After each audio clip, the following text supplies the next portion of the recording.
Well, I want to give the audience enough of what they're familiar with, and at the same time give them something of what they're not familiar with and they're going to be surprised by. To a degree, I know what it is that they like about the first one, so that makes my job easier on the second one. But I have to keep myself entertained, and I see myself as an audience member. So I feel as though if I'm entertained, then the audience will be entertained.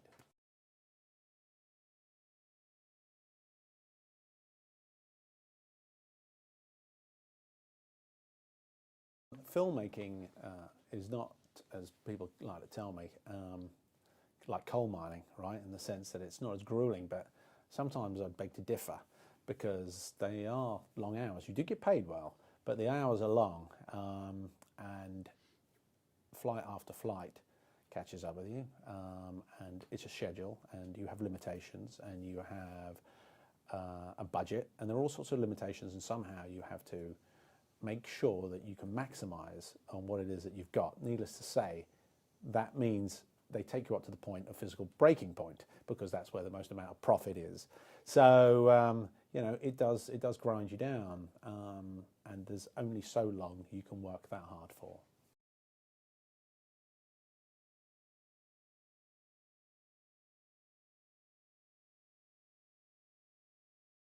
Well, I have another crew that goes around for shooting stunts.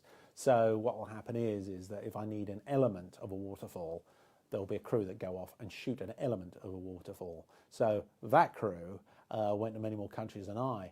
We really were based in England, England and Strasbourg. There's the only two countries that we went to.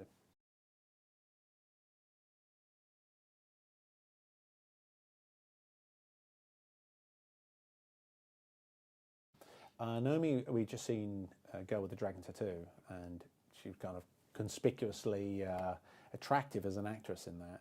So I wanted to get my hands on her in that respect.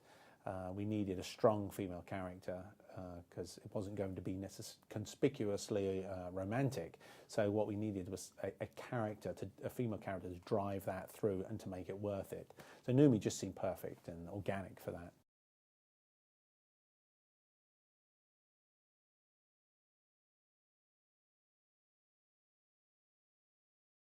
Well, Moriarty is arguably the most infamous character in the most infamous villain in literature. So the challenge of representing that is tricky. The great thing about Jared is he doesn't. People don't really know him in a sort of in a broad sense. So there wasn't any junk in the trunk in that respect. But also he's very intellectual and he's very capable. So you know, within about 30 seconds of meeting Jared, I was pretty sure that he was going to be the Moriarty.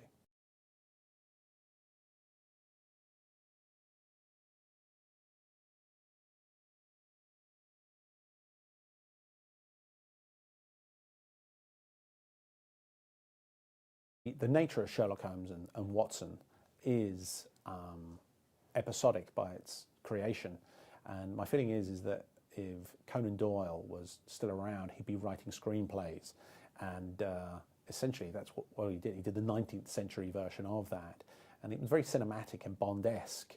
I always felt his vision. Hence, when it got presented to me, it was a no-brainer for me to get my head around it.